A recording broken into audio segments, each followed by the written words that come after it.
Hey there, and welcome back to my channel. Once again, my name is John Incampo. I've been a graphic designer in New York City for the past 6 years. I'm here to share with you some of my tips and tricks. Tip number 6 is to study some stores. Now, what do I mean by that? What I mean by that is, next time you go into a store, whether it be a grocery store, electronics store, clothing store, take a look at the packaging and the branding of the individual products that you're looking at, and don't just go for your go-to one. So let's say, for example, you're going to buy some peanut butter. Don't just go right for Skippy because you're comfortable with it. Look at all the brands and just try and think about what stands out to you. What if you had no predisposed notion of peanut butter, which one would you choose? And this is very important because with brands, a lot of times, you already have a favorite. Maybe your parents bought that for you, your grandparents bought it for you. So you're going to naturally go towards that. But if you didn't naturally go towards that, which one would stand out to you? And that is important.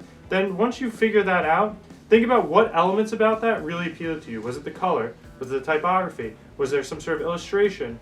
All of these things come together to really catch the eye of any person shopping in that store. And these are obviously done intentionally. Now, when I first started doing this, it was right after I started designing, and it was like a big eye-opening experience to me. Because before this, you go into a store, you're just going to buy what you want. You're like, I need peanut butter, just grab a peanut butter. I need this, or whatever's on sale, whatever. But then once you learn this, you start going in and you look at things differently, and you're wondering, why do I naturally go to that? What about that really appeals to me? And then you could even go further back and think about when you were a kid, why did you want those specific sugary cereals? Was there an illustration that you really liked? Were they subconsciously using color and typography that geared towards children? And yes, of course they are. But which ones were the best at it? And obviously taste is a factor, but to get it off the shelf, originally the design was very important. So just think about all those things next time you go into any store. And I mean, grocery stores are great because there's just so many products, and branding in grocery store products just is more important because of the variety.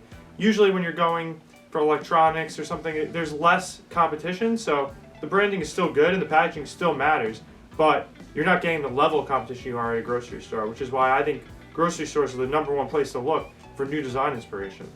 Especially if you look at up-and-coming brands, because they're going to be trying even harder. An old brand that's established, they don't really need to try that hard because they have a great customer base and people know their product and they know what they're doing, so it's fine. Something like Jif isn't going to change their branding.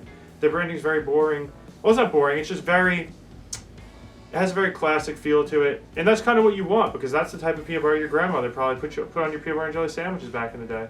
So they know what they're doing. Then you look at something like Skippy. Skippy's a lot more playful. They're kind of appealing to children, and there's everything in between. So just really look at those elements, figure out what appeals to you, and then take those back and see how you could use those in your own design thinking.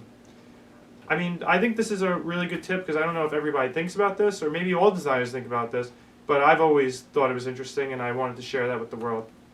If this tip helps you, please let me know in the comments, and if you have any suggestions on how I can make my videos better or things that you want to see, just let me know because I'm really just working on this and I'm always trying to improve. So thank you, and I hope you enjoy, and there'll be more tips coming in the future. Thanks.